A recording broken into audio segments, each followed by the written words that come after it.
All right, welcome back. Episode 10 today. Very special guest from Wild Dogs Radio. We've got Doug, the Rock Dog, and we've got Dangerous Doug. How you guys doing today?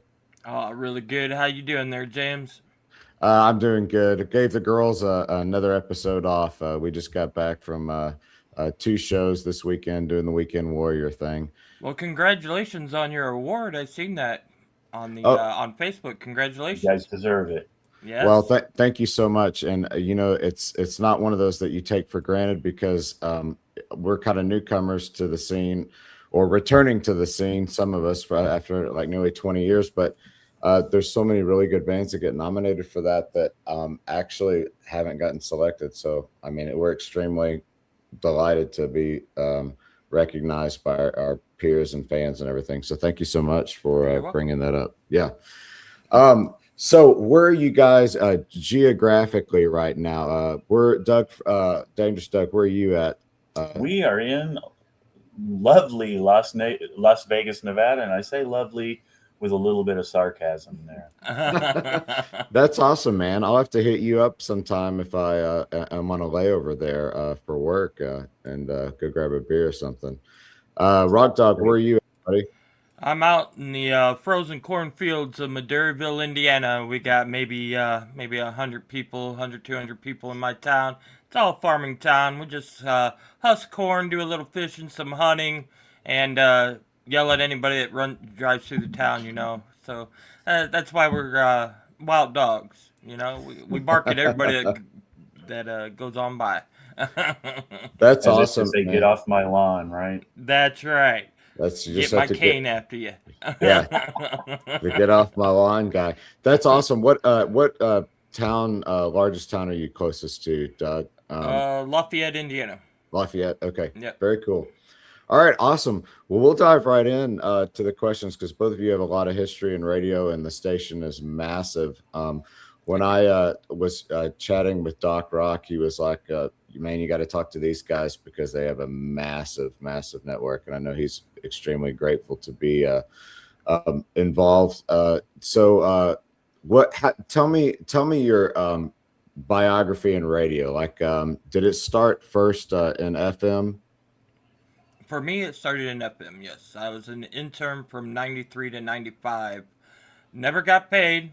I just went in and I did a lot of talking because I didn't go to college. A lot of broadcasters went to college right after high school. I didn't. I went in and talked, and I talked my way through, and I just showed up every day, 30 minutes early, and I just learned.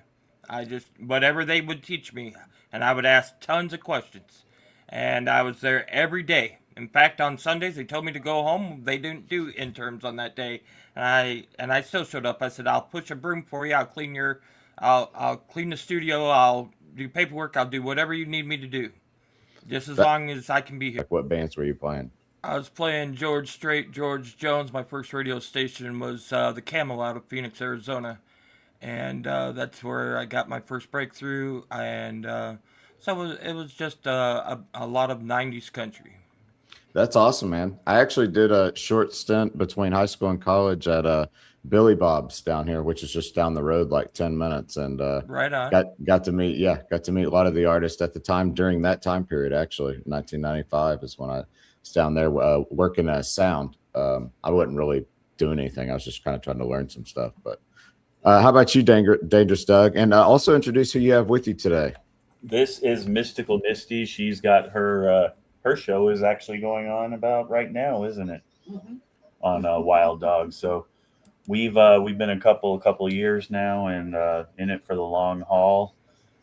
My start to radio wouldn't have been possible without this man from the cornfields of Indiana. Um, I started out in this with RFL Records, and we met Rock Dog through Sam Bone, who was also one of helping promote the record label.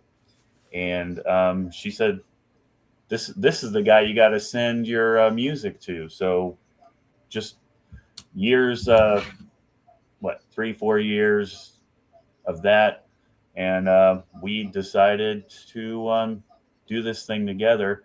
And I'm still learning. It's a process. We never thought ever. If you had asked me 5 6 years ago if you going to be involved with radio, we would have been you're crazy. Yeah. But Yeah. it took this crazy guy to kind of get this thing started. And Wild Dogs now is just a little bit over 2 years old. So I did not know that. I assumed that you guys have been doing it for much longer than that. this guy, he's got what are you 35 years in? No, I'm just a little over 30 years in for Yeah. internet radio. Still though, I mean that's an It's like three generations. Right? Yeah, yeah. An internet minute, right? It's different than a clock minute. Well, so Rock Dog, tell us about starting. How did you transition from terrestrial radio to internet radio? What was going on in the scene? I know you've got a lot of history. Well, I was a hothead in the FM. I mean, I was trying to learn the best I could, but I kept seeing stuff that I just did not like. I didn't like to see how record labels were able to pay their artists in, and anybody brand new, any independents wouldn't get a chance. You know, they'd submit their music in, it'd go right into the trash can. And I'm like, well, we have to help the younger generation. We have to help new music. Or 10, 20 years from now, what are you going to do? Just be an oldie station? You got to continuously keep going with the music. You got to introduce new. You got to what does it hurt to give an underground band an airplay one time? It doesn't mess up your advertisements. It doesn't hurt a record deal. It don't hurt nothing. Just slip a song in once every few hours. Make somebody's day. And they told me I need to keep my mouth shut, and I didn't know what I was talking about. That was your cue to go do your own thing. That was my cue. It was that FM radio just was not my thing, and I kept having underground artists ask me, well, if they're not going to do it, what are we supposed to do? How are we going to get our music out there? I mean, if we don't have record labels, and back then, paying for promotions and labels and stuff ain't like today. I mean, a lot of people are like, oh, it's so expensive today. Oh, no, you have no clue. I mean, I've been working promotions the same time as I've been working internet radio for over 30 years. And back then, I made 6 digits a year per artist. And now I'm lucky if I make 3 to 4 digits, if I'm lucky, per year. So Yeah. there's a big difference in what it costs back then and what it costs now to get the music out there. Yeah. What other, like, just describe the landscape, like when you got into the internet radio business. Like, I know it's extremely competitive. Like you said, it's not a glorious job in terms of you're not making a lot of money. You're putting a lot of time into it, but like what else, like, what Well, else you gotta remember back in '95 when I went to internet radio, there was no such thing as internet radio. So no, there wasn't a whole lot of competition back then. I met up with Mr. Scott Bourne, and he had netradio.com, and he was licensed through ASCAP. And so I would send in, I would record a 1 hour show, I'd put it on CD, and I would snail mail it to him every week to get a show onto his station. And then he taught me how to open my own internet radio station, which was the original all party radio. And that's what started in '95. And there was only back in '95 maybe 10 different radio stations back then. So yeah, it wasn't a big competition because, and oh man, did we get heckled? Oh my goodness, because we were bringing something new. So FM was mad. They were mad at us, called us fakes, and said it would never work and it wouldn't happen and we would never succeed. And we're like, well, there's a difference between us. You get paid for this. We don't. We do this because we love to do it. And we Right. want to help others. That's what the difference is. And they're like, yeah, but since you don't get paid any money to do it, and you got to work 2 or 3 jobs to be able to afford what you do, and you don't have the equipment, I said, well, make the equipment. We will find a way. If it's in your heart, this is to anybody, not just radio. This is to an artist, a band, a hip hop. It don't matter. Whatever you want to do in life, if it's in your heart, go do it. Who cares what people say on social media? Image ain't nothing. See, I caught myself there. But Good image say. is nothing. Just go out and do and be who you want to be, and do what you want to do as long as it doesn't hurt you or another person. Go out and do your thing. Yeah, yeah, well said. Um, that Dangerous Doug, what about you? I mean, do people think you're crazy when you're getting into internet radio, or it was already pretty well established by then?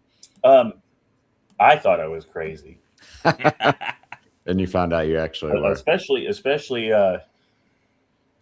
when Rock Dog was kind of explaining, and with this guy, he's been doing it so long, you get these bits and pieces of information, and inside your brain, it's like a blender. You're like, whoa, whoa, whoa. Explain that again.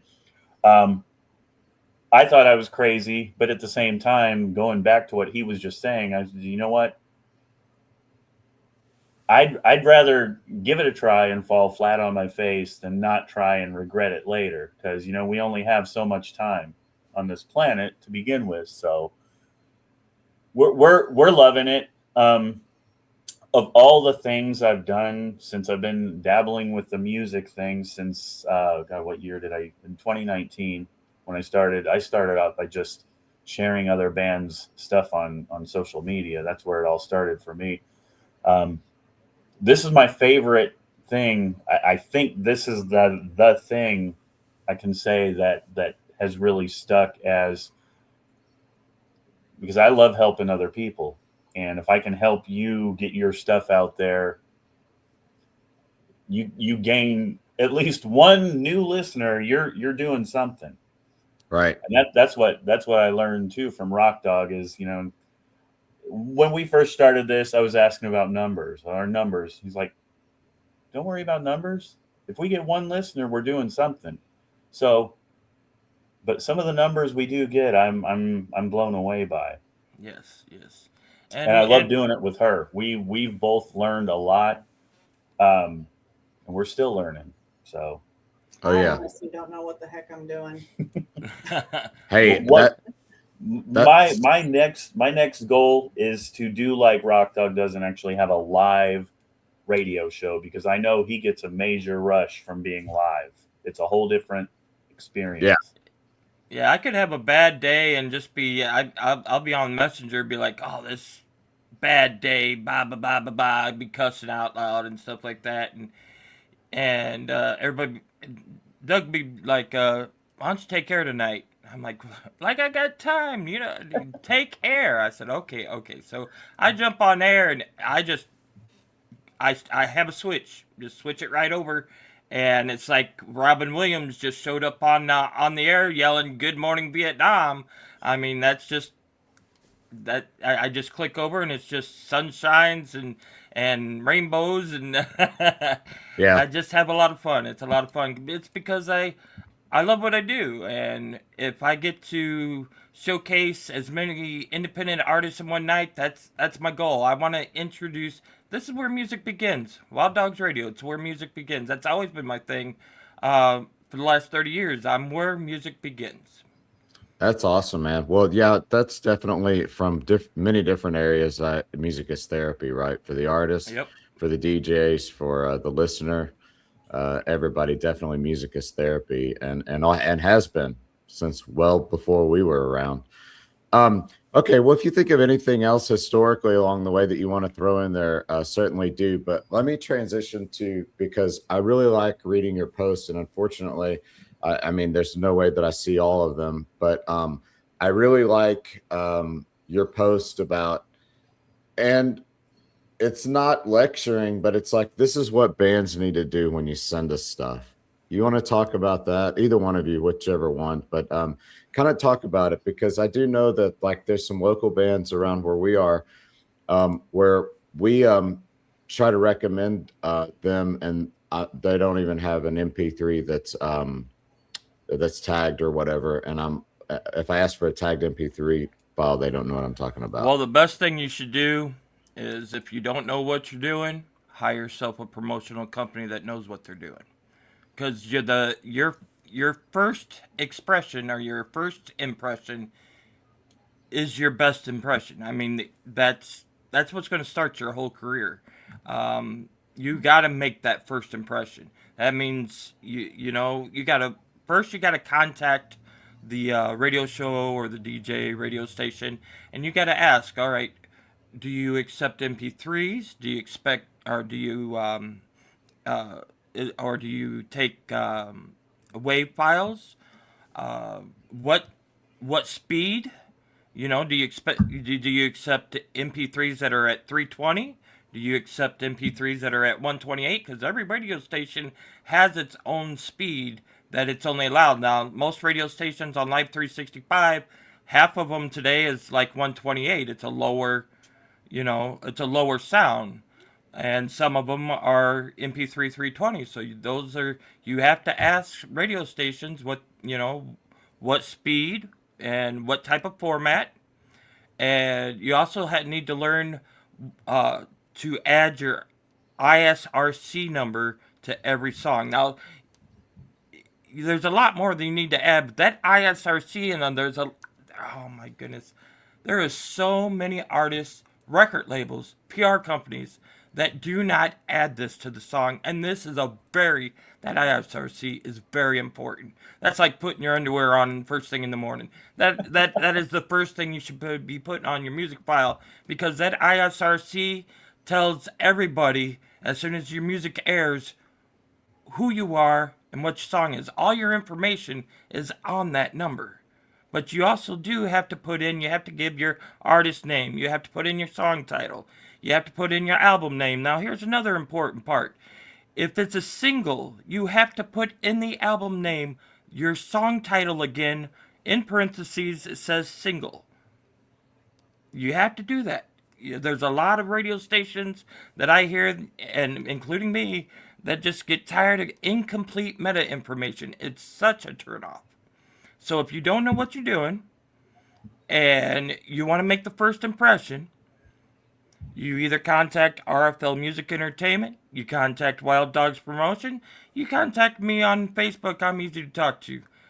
Be more than happy to help you out, especially if you're in rock, heavy metal. Sorry, I had to give a plug to my companies. No, we're going to talk about it. No, we're going to talk about. Yeah, I believe the only way you're going to learn is you need to ask questions, and you got to, like I said, once again, it's ISRC number, very important, artist name, song title, album name, and the year the song came out. Those are the biggest ones to put on there. Doug, did I miss anything?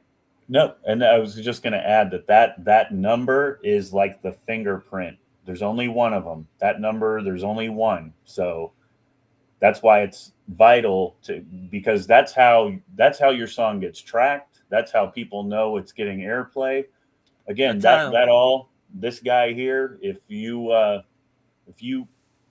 a wealth of knowledge. You can learn a lot. That's how a song gets pushed through the algorithm.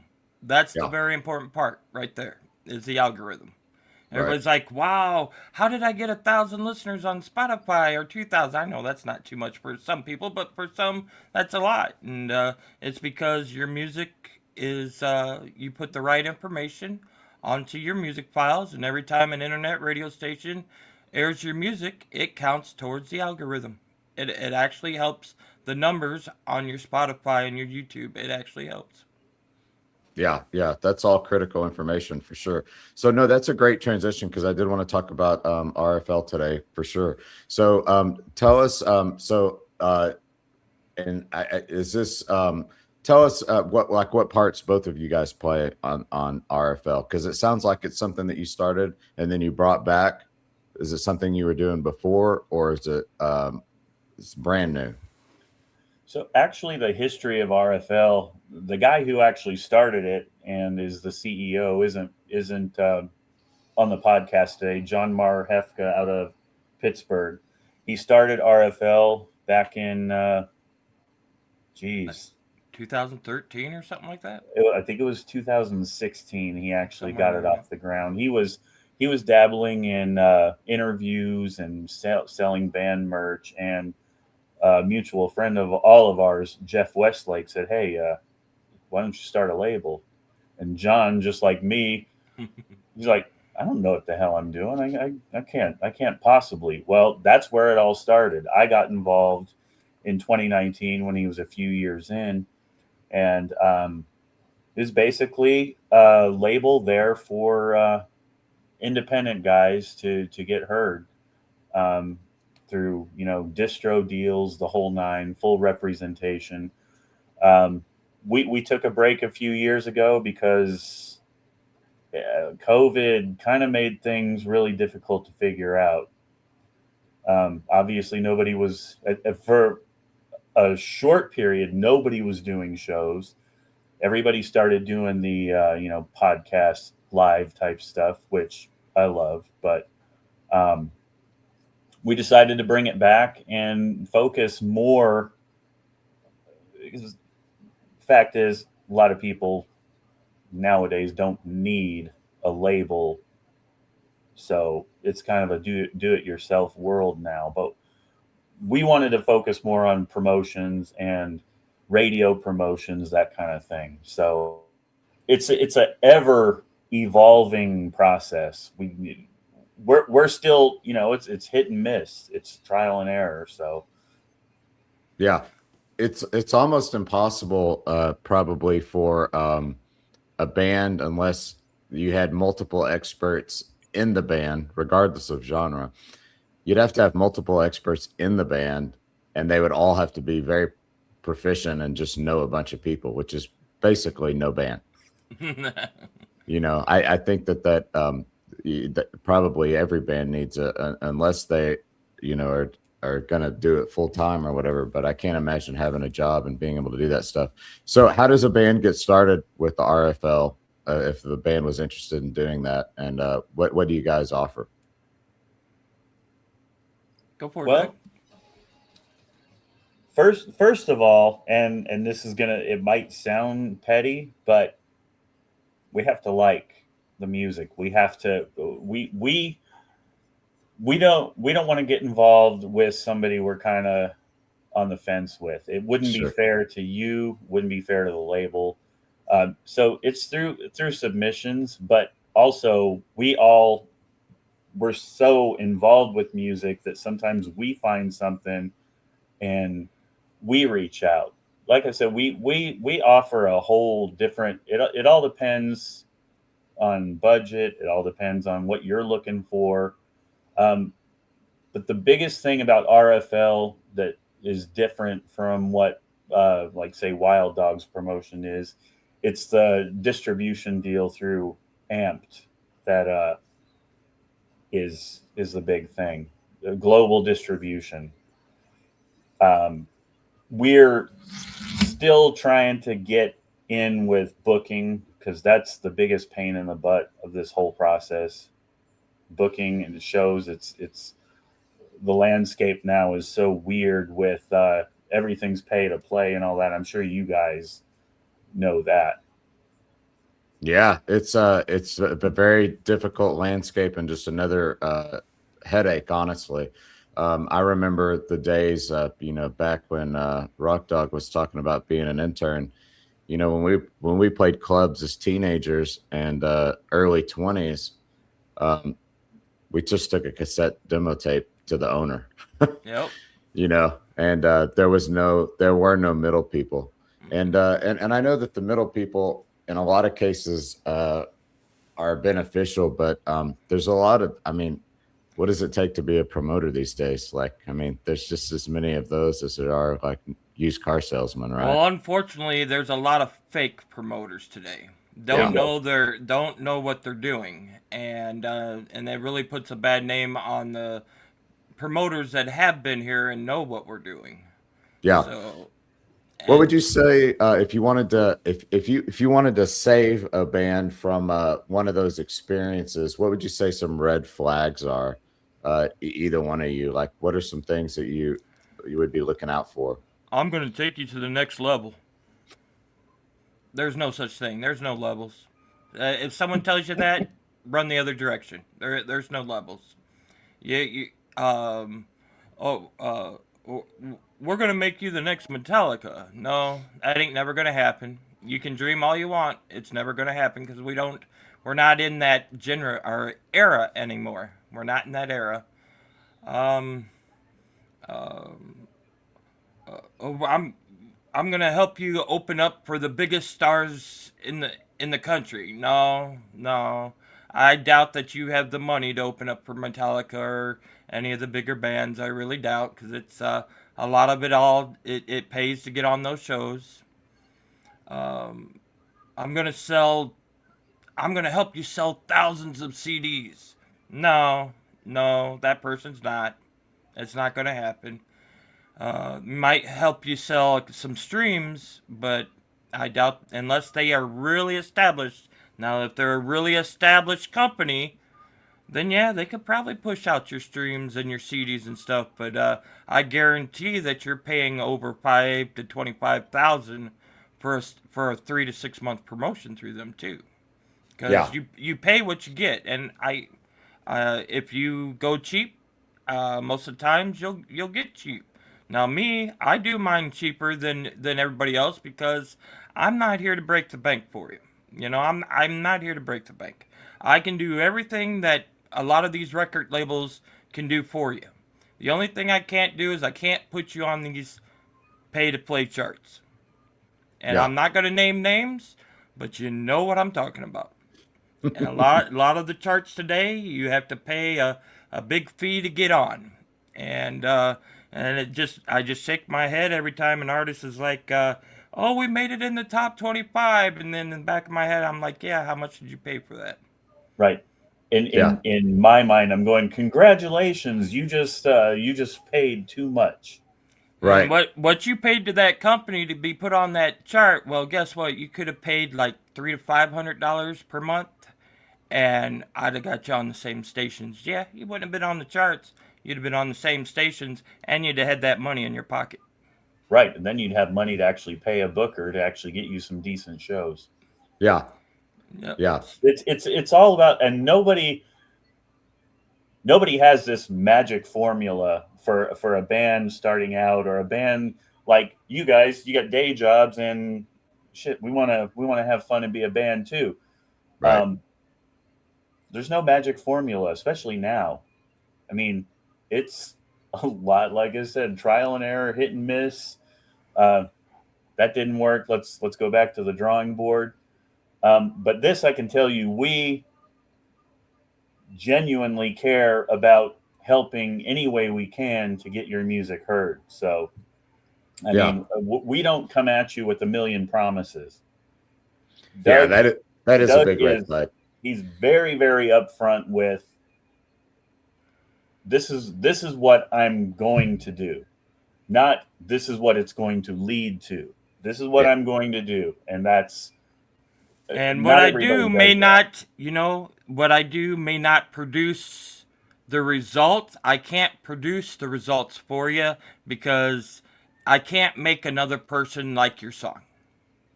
Yeah. Nobody can. Right. But I'm going to do everything in my power. I'm going to give you 100% because if someone tells you I'm going to give you 110%, how? How are they going to give you 110%? It only goes up to 100. So when someone tells you they're going to give you 110%, run the other direction because they're blowing smoke up your you know what's up. But and I'm not putting down any charts. I'm not putting down any companies. I've got good ties with everybody. It's just I believe the industry today is too money hungry, and artists today they just don't have the money. You know, the money, they're not selling CDs like they did back in the 90s and early 2000s. They're not collecting that type of money. So they're out working a day job or a night job and working probably 2 or 3 other jobs just to pay for what they're doing today. Because I just cannot believe how much you have to pay to do anything today. It upsets my stomach. It makes me so upset. And that's why when I came to internet and started internet radio and and was doing the promotions. Now I started in promotions. This is crazy. I lived in Mesa, Arizona, and I worked security for the amphitheater there in Mesa. It's been a long time. I can't remember the exact name. It's And probably Pearl changed, Jam right? was playing. Well, Eddie was mad. Eddie Vendor was mad because there was only a half-filled arena and there was no advertisements out there. You know, the only way we heard is through a local radio station, but there was no ads out. Nobody was posting signs everywhere. You know, the old days of doing it. You posted all over the place, including telephone poles everywhere. And so he fired his promoter, and he looked at me and he says, "Do you want a job?"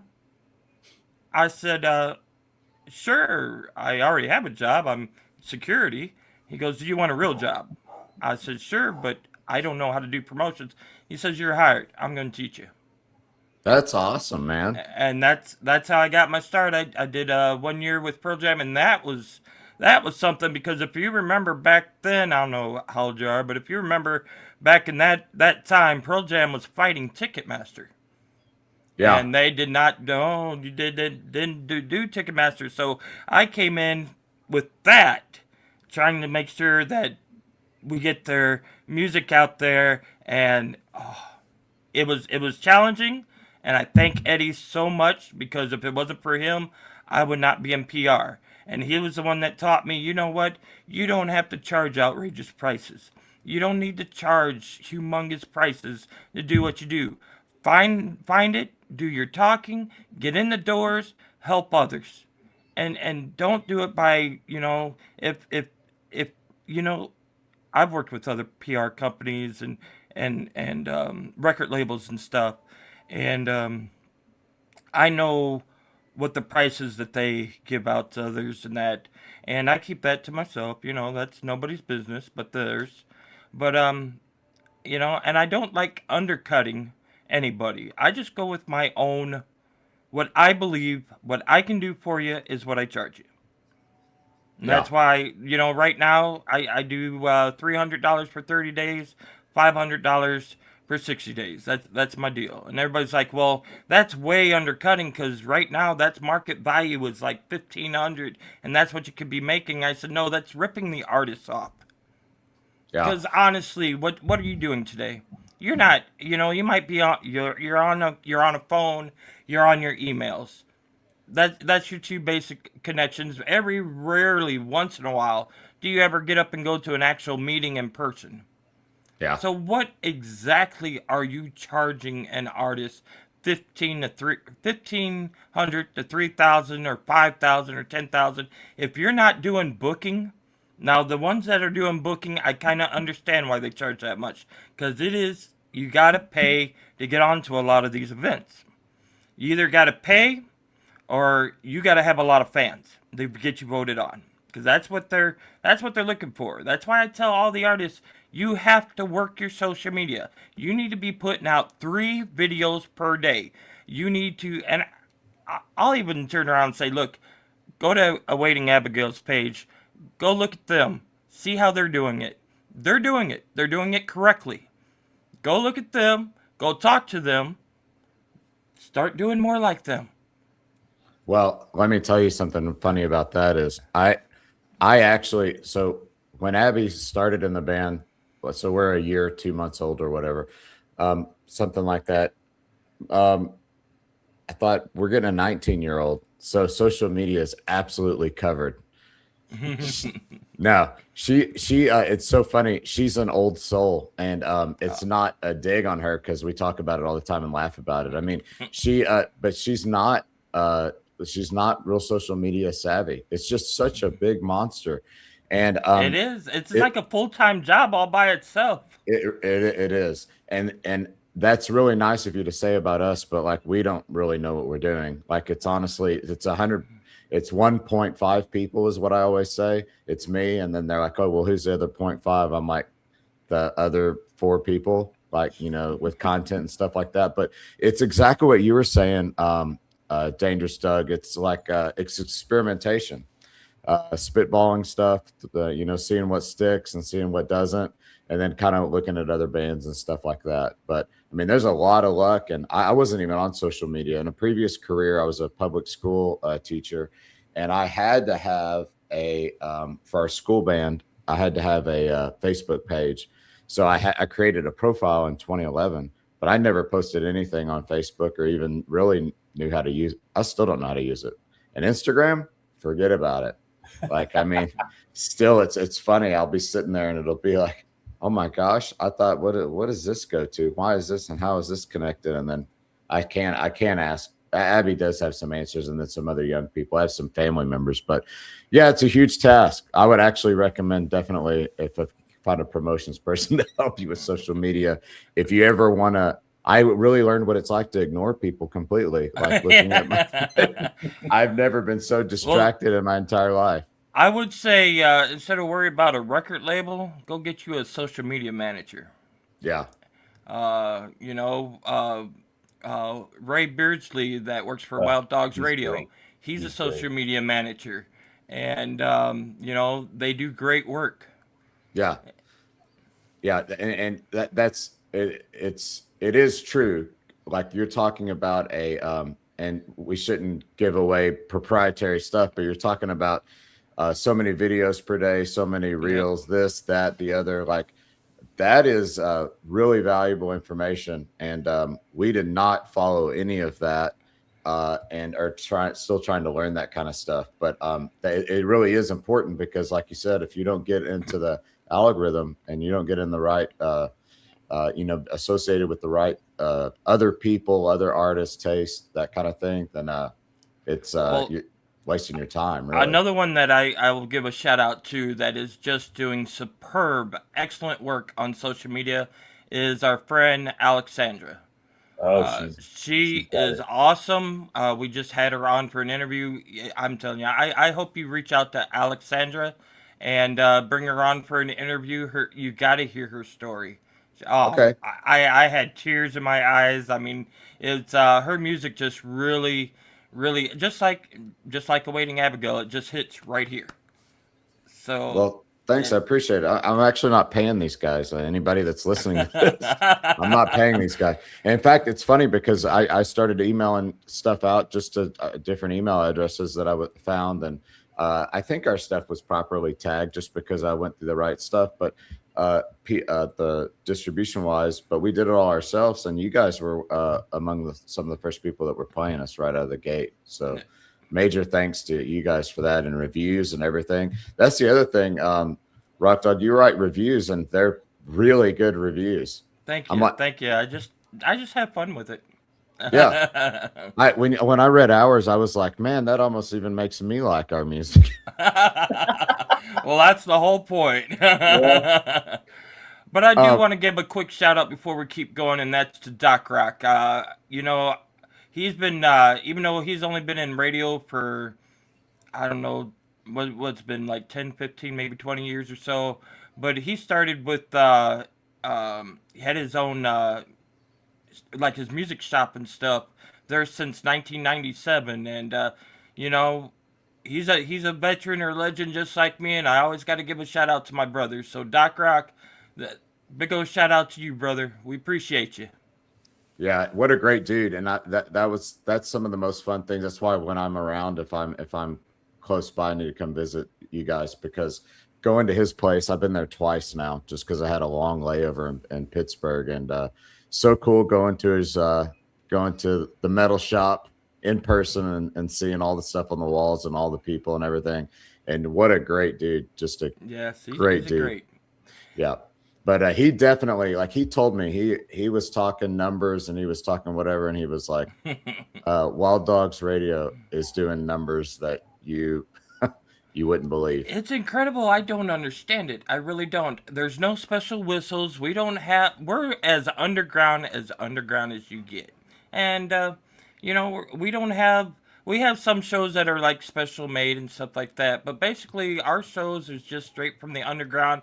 We're just a bunch of guys or gals that are got our blunts out and got our beers going and we're just here to have fun, We don't get paid for this. We do it because we love the music and we love the artists that we air on our shows. And I'll tell you what our if there is any our little recipe for success is networking. yes, And I couldn't not mention when we watch when we put out our top 10 and we see other bands just following each other, helping share each other's stuff, getting involved, rooting for everybody. To me, that's where I think our numbers, or at least a portion of our numbers, come from because everybody gets involved. They get their fan bases and friends involved. And I could name probably 10 bands off the top of my head that always, when Awaiting Abigail has new stuff out, they're all over it. And I love seeing that. yes, Yeah, it's really cool, and it's not. It doesn't seem like it's common enough. Even in the live scene, we were chatting with some other bands because we just did this. We did Austin and Houston this weekend, and we like to mingle with the other bands. In fact, I think it's weird when bands don't. But we've played plenty of shows where it's like one band that we don't really know where they are, and I get it. Like you've got stuff to do. So you can't be standing up there at the front the whole show for everybody, but like to not mingle, I think we've gotten traction by networking with other bands. Both of those shows came from other bands that we just met online. They're like, hey, we'll put you on a show, and both cases that was why we even got to play those two cities. One of which is Abby's hometown. So we had I just like to add something. If you're not to you, I mean I'm talking to all artists and bands. yeah, If you're put on an event, show up early, stay to the very last band. Support each other. Stop who if you're just performing and you're gonna leave after your performance, don't show up. We don't want to right. hear your music. If you're not gonna support each other, get out of here. We don't need you. Yeah.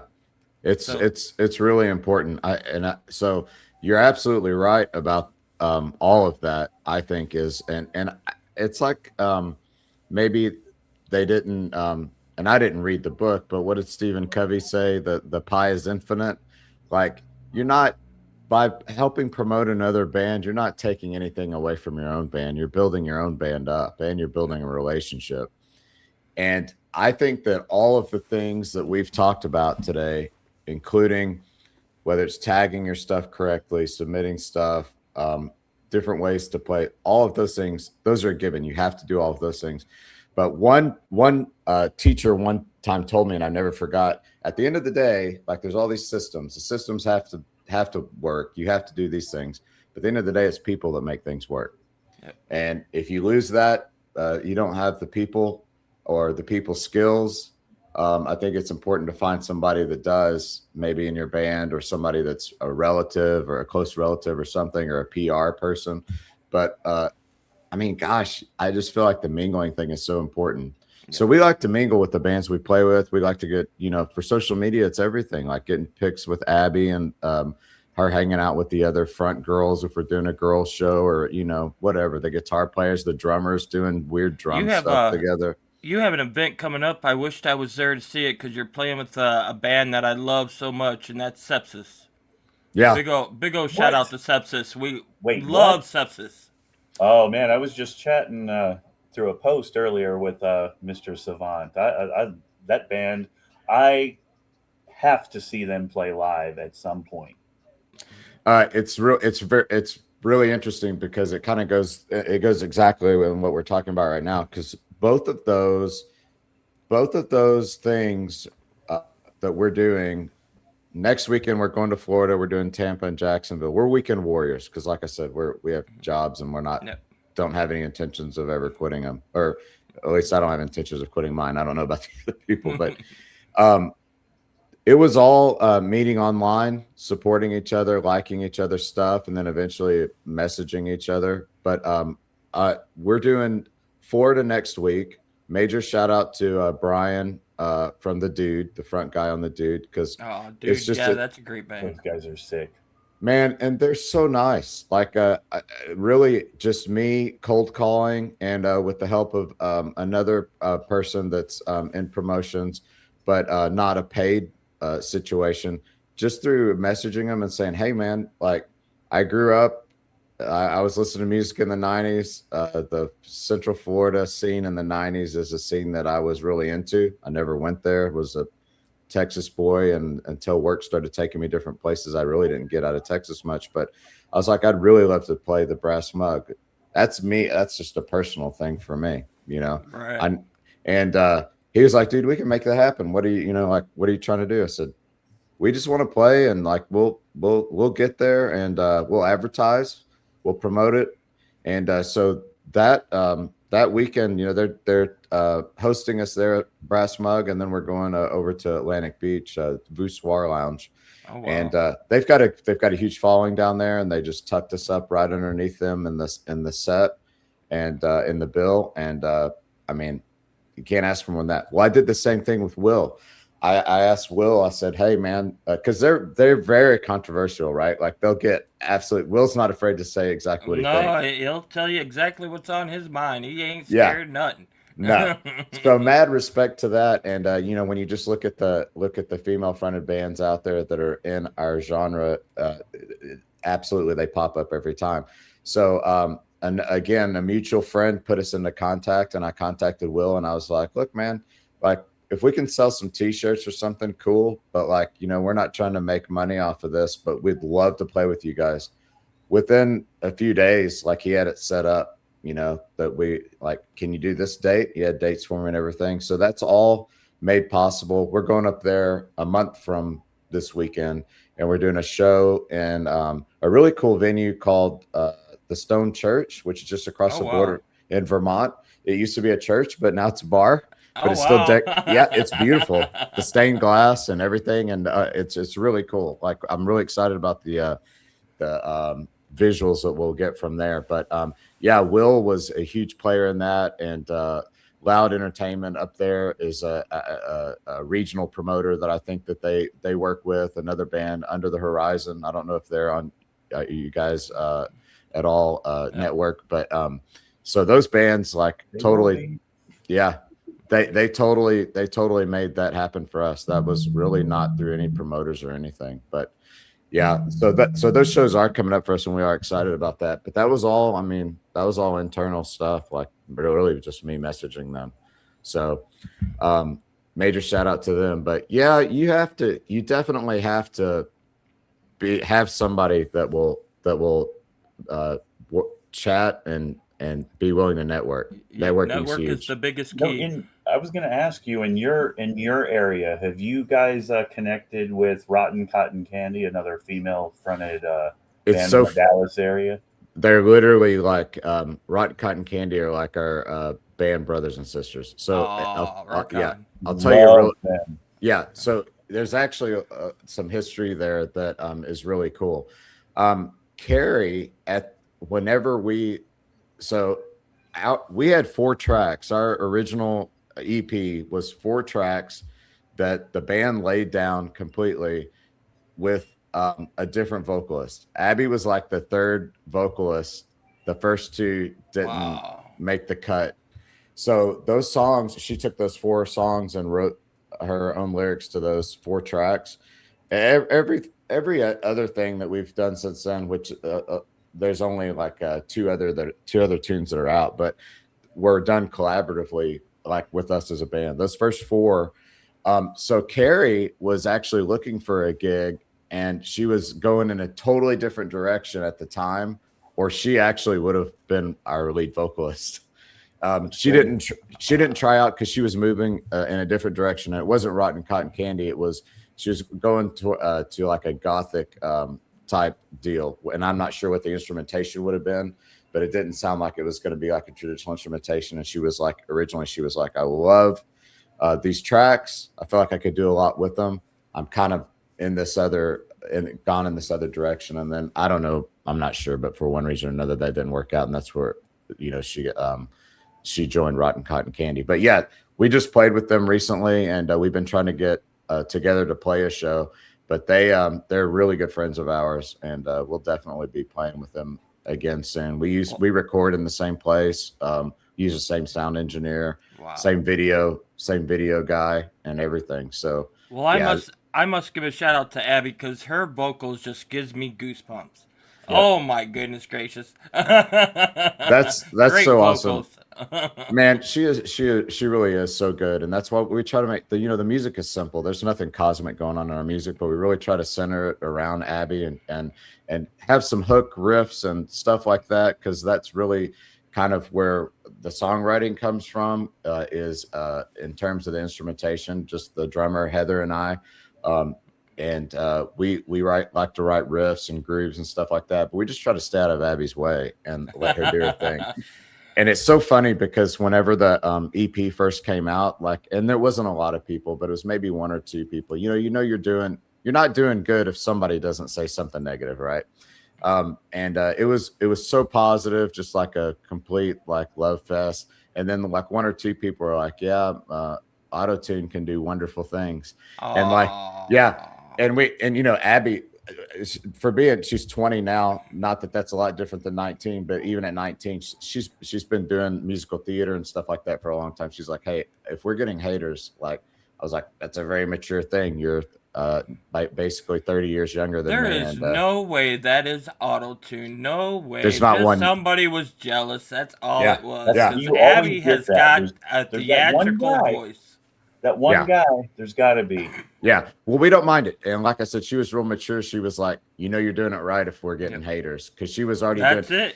And she goes from, she has a complete other pop solo thing, but there's so many people. I mean, you think there's a lot of people in this space. There's even more.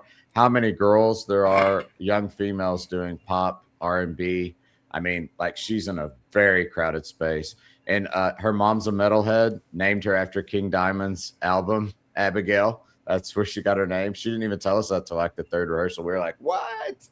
We're metalheads. You should talk. But she's a pop person. And but going back to the recording stuff, it's funny because that's why, and I don't like to put a whole lot of live stuff out there, but it's really good to put live stuff out there because she sounds exactly the same. Oh, I mean, and I want to make a video. I wish my editing skills were better, and I'm gonna try to make a reel because I saw some other bands do it. It's like in the jam room, and then it cuts to a music video, and it goes back to the jam room. It's literally what it sounds like in the jam room, what it sounds like in the studio. Well, just remember, you don't have to be professional. People look at us, we're underground. I mean, look, we go to live events and we're doing videos on Facebook from the phone, we're underground. So just remember, you don't always have to be professionally looking and stuff.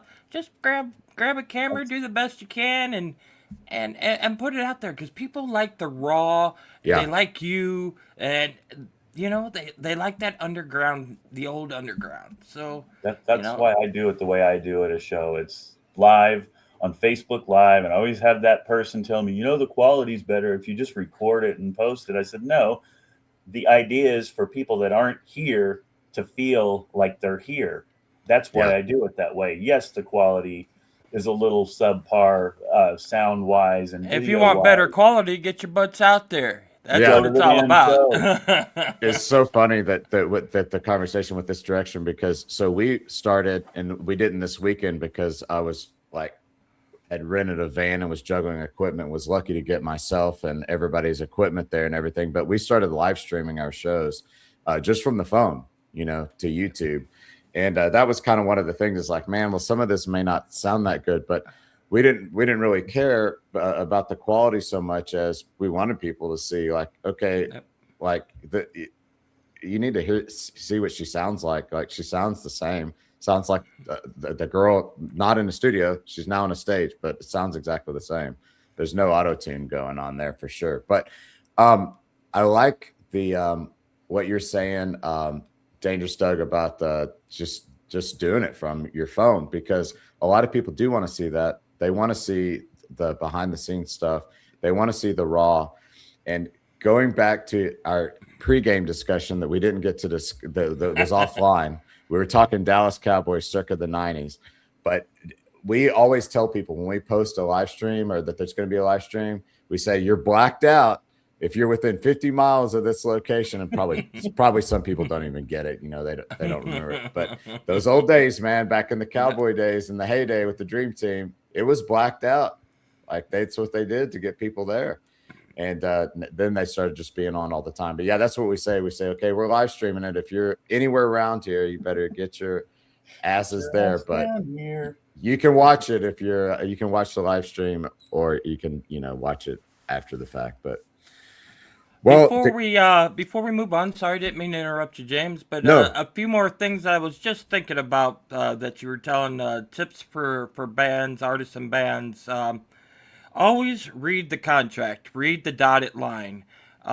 Do not give the record label, I'd rather you just pay for what you're going to pay for up front. Don't give anybody else the rights to your music. The master rights are so important. They're everything. Yes. I see that all the time. Later down the road, oh, well, we got a record label deal. And then a year down the road, oh, man, we're in a fight because they have all our masters and da-da-da. I said, you never, ever always read the bottom little print. Get the magnifying glass out. Get a lawyer. Definitely get somebody a else lawyer. to read it too. Yep. Read it. Check it over. Never give anybody else except for the band the rights to your music. Never. That's one thing we never did with RFL. The music is always yours. Yeah, it's Absolutely. So important. And I'll add that to the red flag list, right? If they want to split on your master rights. Yeah, definitely. And because then that kind of tells you right there that they're and then you're locked in.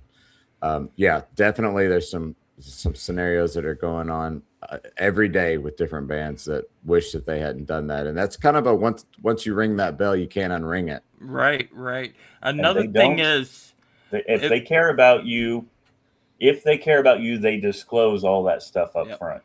Yeah. Another thing is with a band or artist, don't jump around to a bunch of record labels and a bunch of different promotions. It makes you look bad in the industry. When you do more than one or two, now if you're grouped up and they're all working together, that's one thing. But if it's, you go through this PR company and then in 30, 60 days you're done, so you go to this PR company and you go to this one and you go to this one. One, it confuses radio stations. It confuses the media because they're not sure, because we all got close connections with media and radio. With us PR companies and record labels. So when you do that, it confuses the radio stations and the magazines and the media because they're not sure. Well, do we talk to Tom or do we go talk to Tony, or who are they with this week? Yeah, and you don't want that image connected to you. So I understand you want to get the best deal and stuff like that. Just remember, go with the ones. If you go, do maybe up to 3 and then stop. And then figure out between the 3 which one you like the best and stick with them. And don't pick them by, well, they're the cheapest. Well, don't, because if you, and I know I might be even the cheapest, but you want to go by quality. What did that person help do for me? Right. And do they care? Did they give me 100% communication, or did they blow smoke up my rear? I mean, what and judge them. Get you a list at the beginning and judge what that person does for you. Did they do exactly what they said they're going to do? Did they produce exactly what they said? Did they put bots onto my Spotify playlist and got me in trouble? Make sure you check all and, really put us under a magnifying glass. I want you to do that. If I do something wrong, I want you to tell me. Yeah. But because I'm going to be out there and I'm going to be trying. And I also, sorry, I'm talking a lot. And believe me, I've not had no sugar yet. No, this is for you, man. This is what you're here for.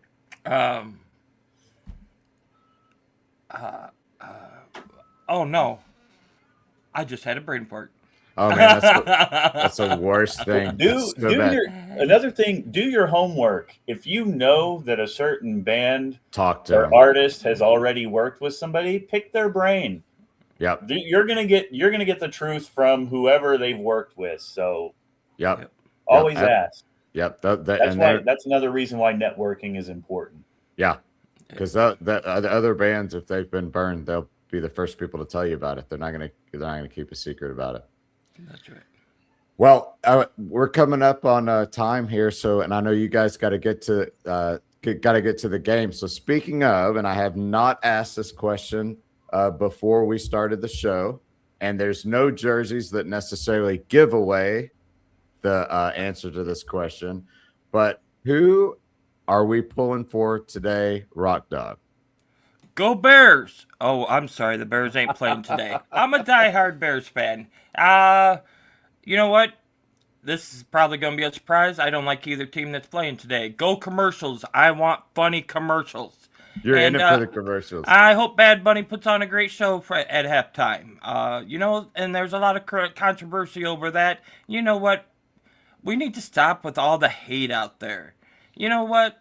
Let's just love the music. It doesn't matter what genre's playing. Let's just love the music.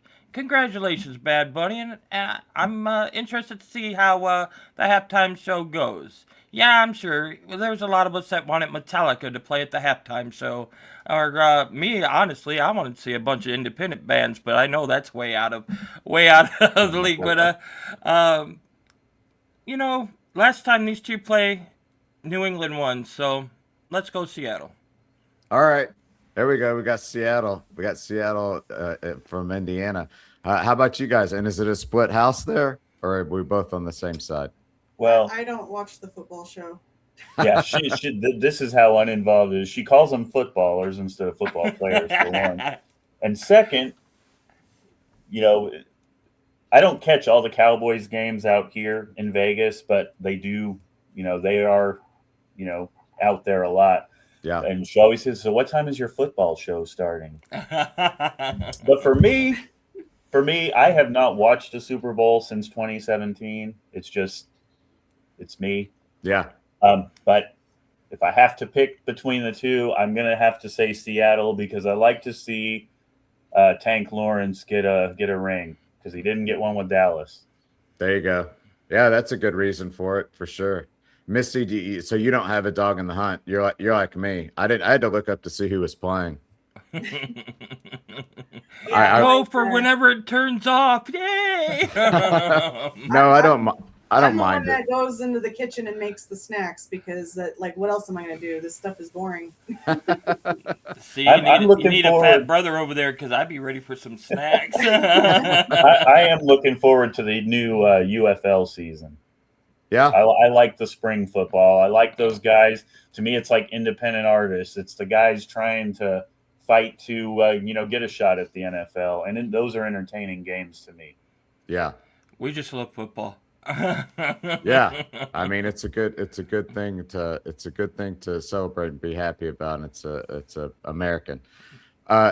All right. Well, you guys, thank you so much for coming on the show. We're obviously just getting started, and we're just learning about the whole podcast thing and trying to build another, just kind of aspect of it. And we like talking to bands. We like talking to people in the industry, and you guys are huge out there in the indie world. And like we talked about, your numbers, and you're just nice people. And you put all that together, and that goes to the top of my list. You notice in the whole interview, we did not talk about actually the exact numbers, because I won't give you the numbers. And why won't I give you the numbers? Because other radio stations get mad, and we don't want to cause a bunch of chaos across social media. We're just thankful for all the listeners that tuned in.